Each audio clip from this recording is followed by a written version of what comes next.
Hello students, today we are going to start chapter number 2 of chemistry, that is atomic structure.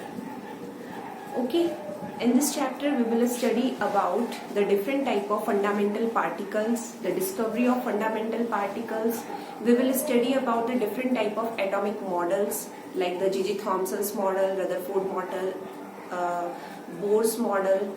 Even we will study about the different type of effect, different type of theories, wave equations, wave models, quantum numbers, electronic configuration, and the shape and size of different type of orbitals.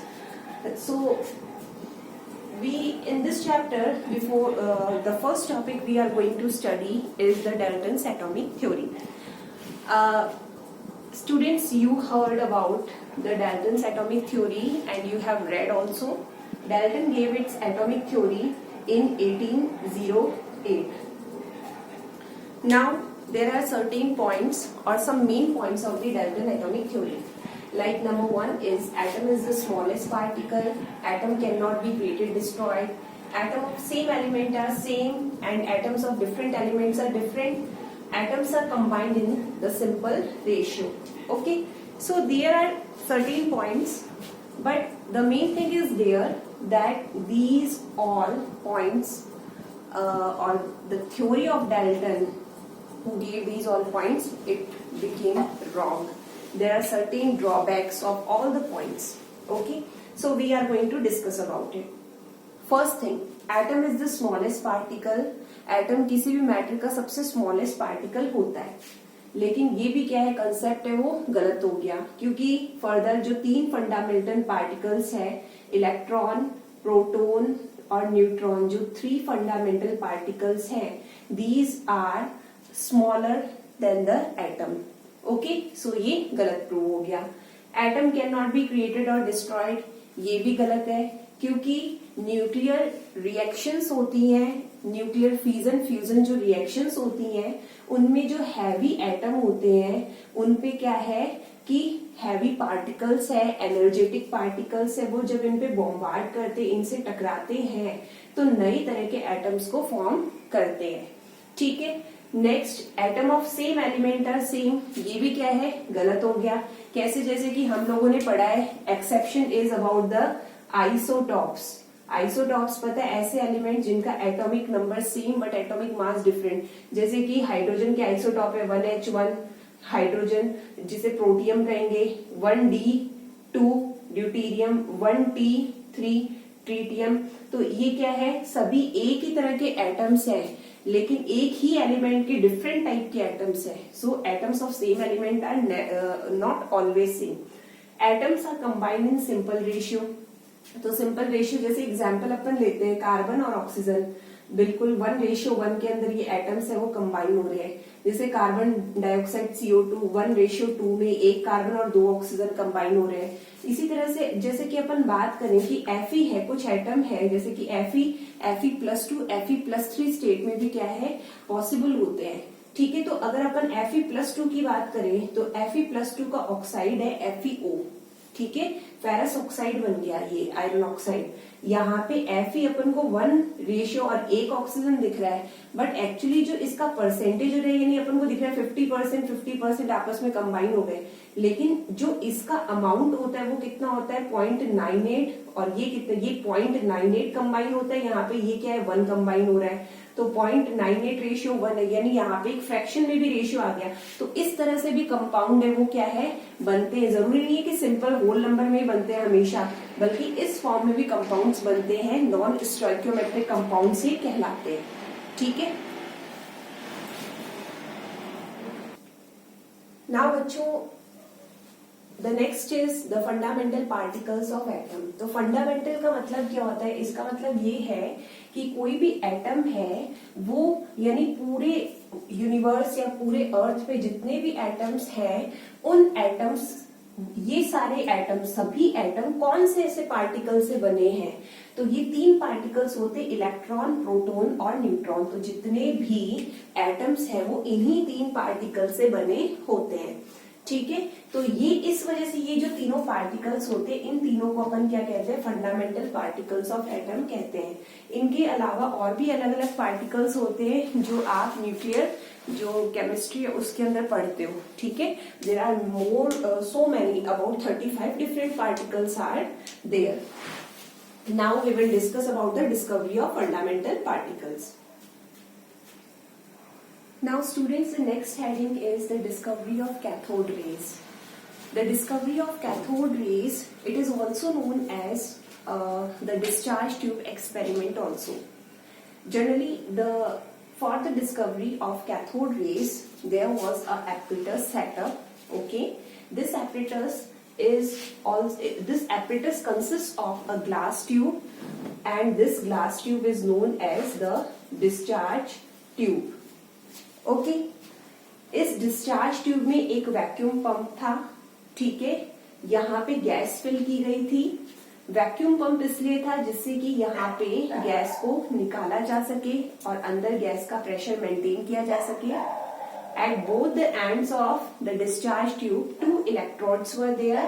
One was cathode because it was connected to negative terminal of the battery, and the second one is the anode which is connected to the positive terminal of the battery. इस experiment में किया क्या गया कि यहाँ पे एक zinc sulphide की लेयर है उसको भी अप्लाई किया गया, जिसे अपन कह सकते हैं ZNS स्क्रीन है लगाया। ZNS is a fluorescent material, क्योंकि यहाँ पे ZNS से कोई भी पार्टिकल जब टकराता है तो वो एक ब्राइटनेस क्रिएट करता है, फ्लोरेसेंस देता है, ग्लो करता है, ठीक है। तो इस तरह से क्या है, ये एपरेटस सेट किया। Generally the discovery of cathode ray है ये it was done by Julius Plucker as well as J Thomson. कई जगह पे हमें जे थॉमसन दिखेगा, कई जगह पे Julius Plucker. Main credit J Thomson को जाता है।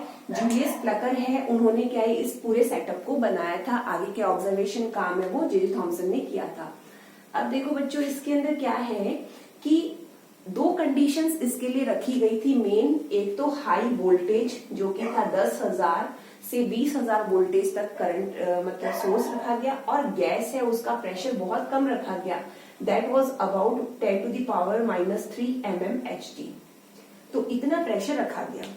अब क्या हुआ, थॉमसन ने, साइंटिस्ट ने देखा इन लोगों ने कि जब उन्होंने क्या है की ऑन की तो उन्होंने देखा कि कुछ पार्टिकल्स हैं वो एनोड पे, यानी एनोड पे क्या है यहाँ पे कुछ फ्लोरोसेंस है वो क्रिएट हुआ।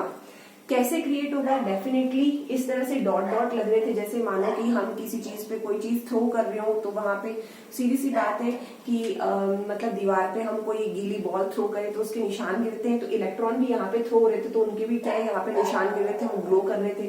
तो इस तरह से उन्होंने देखा कि जरूर यहाँ पे कोई पार्टिकल टकरा रहे हैं और ये पार्टिकल इधर से आ रहे हैं, ठीक है। अब क्या है कि उन्होंने क्या है इस चीज को ऑब्जर्व करने के लिए उन्होंने क्या है मतलब इस चीज को नोटिस किया, उन्होंने इस चीज को एक्सप्लेन किया, और इस तरह से उन्होंने ये बोला कि सिंस पार्टिकल्स है कैथोड से एनोड की तरफ आ रहे हैं, तो यानी ये पार्टिकल है, यानी कुछ रेज ही है जो आ रही है जो इनविजिबल है, तो इनको इन्होंने नाम दे दिया कैथोड रे। यानी हाई वोल्टेज अप्लाई करने पे उन्होंने बताया कैथोड से एनोड की तरफ कुछ इनविजिबल रेज मूव करती है, और इन रेज को हम कहते हैं कैथोड रेज, जो कि मतलब नेगेटिवली चार्ज पार्टिकल्स की बनी होती है, क्योंकि ये पॉजिटिवली चार्ज पार्टिकल या पॉजिटिवली चार्ज जो इलेक्ट्रोड है एनोड इसकी तरफ मूव करती है। अब इसके पास अपन ने पढ़ी 2 कंडीशन है इसके लिए बहुत इंपॉर्टेंट है। पहली चीज रखी गई थी गैस लो प्रेशर पे, तो लो प्रेशर पे गैस रखने का क्या रीजन था, पहला रीजन ये था, यानी मेन रीजन जो गैस का था ये कि लो प्रेशर होने का मतलब यहाँ पे पार्टिकल्स कम होंगे, और कम होने की वजह से क्या होगा, जैसे मान लेते कोई भी गैस जैसे हाइड्रोजन ले लिया, तो हाई वोल्टेज जैसे ही अप्लाई हुआ तो ये लो प्रेशर है मतलब कम पार्टिकल्स है, कम पार्टिकल है तो इजीली आयोनाइज हो जाएंगे। तो लो प्रेशर पे जो गैस थी वो हाई वोल्टेज पे आसानी से आयोनाइज हो जा रही थी। कैसे, जैसे हाइड्रोजन है पहले एटॉमिक स्टेट में कन्वर्ट हुई, फर्दर इसने क्या किया कि एक इलेक्ट्रॉन रिलीज कर दिया और किस में कन्वर्ट हो गया, हाइड्रोजन आयन में। इसी को कहते हैं आयोनाइजेशन।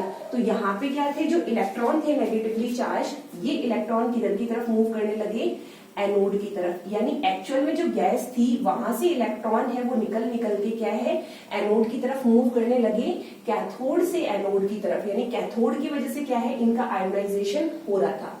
ठीक है, तो ये क्या है, ये एक रीजन बन गया, यानी ये इलेक्ट्रॉन इधर की तरफ मूव कर रहे थे, ठीक है, हाई वोल्टेज पे गैस के आयोनाइजेशन की वजह से। तो इस तरह से इन रेज को नाम दिया गया कैथोड रेज। ठीक है, ये दो कंडीशंस हमें क्या है रिमेंबर रखनी है। अब देखो आगे प्रॉपर्टीज इनकी। अब देखो बच्चों कुछ प्रॉपर्टीज भी कैथोड रेज की स्टडी की गई। कैसे कि इन रेज के बीच में, जैसे मान लेते हैं कि यहाँ से कैथोड रे मूव कर रही है एनोड की तरफ, कुछ रेज मूव कर रही है, तो यहाँ पे बीच में जैसे ये रेज जब मूव कर रही थी तो बीच में एक ऑपेक ऑब्जेक्ट है उसको रख दिया गया। तो ऑपेक ऑब्जेक्ट रखने पे पीछे एक शेडो बनी, that means the cathode rays were moving in the straight line.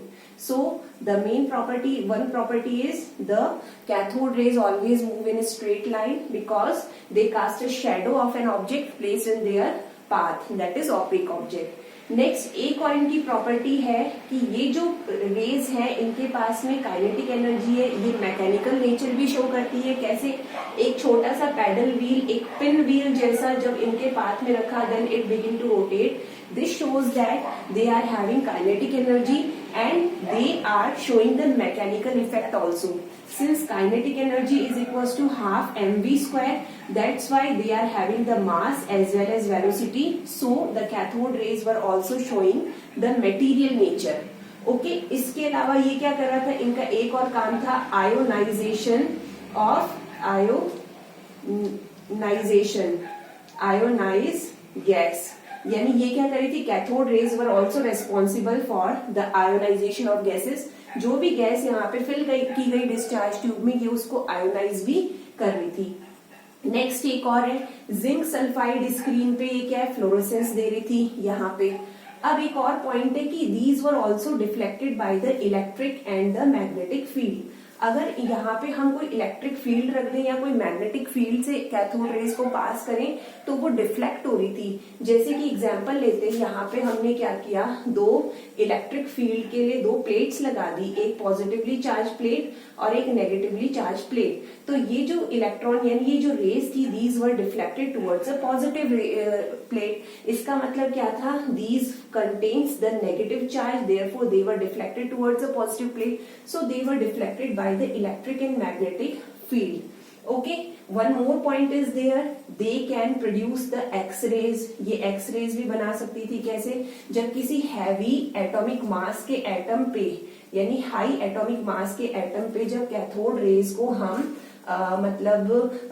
डालते हैं, स्ट्राइक करवाते हैं या फिर इसके ऊपर डालते हैं, तो ये क्या करते हैं, यहाँ से स्मॉल वेवलेंथ की जो रेज है वो निकलती है, और इतनी small which are equivalent to the X raise.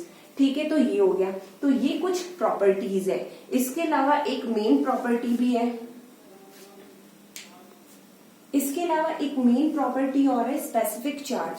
Specific charge क्या होता है बच्चों, charge, ratio of charge and mass of particle. This is called the specific charge of the particle.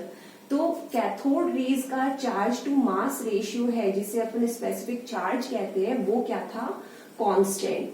वो क्या होता है, कांस्टेंट। ये इंपॉर्टेंट चीज है, कांस्टेंट रहता है। It do not depend on the nature of the material of cathode and anode, as well as do not depend on the nature of gas present or filled inside the discharge tube. कैसे, देखो जैसे हमें पता है चाहे कोई भी हम गैस लें, सभी इलेक्ट्रॉन पे चार्ज कितना होगा, 1.6 इंटू 10⁻⁻19 कूलम।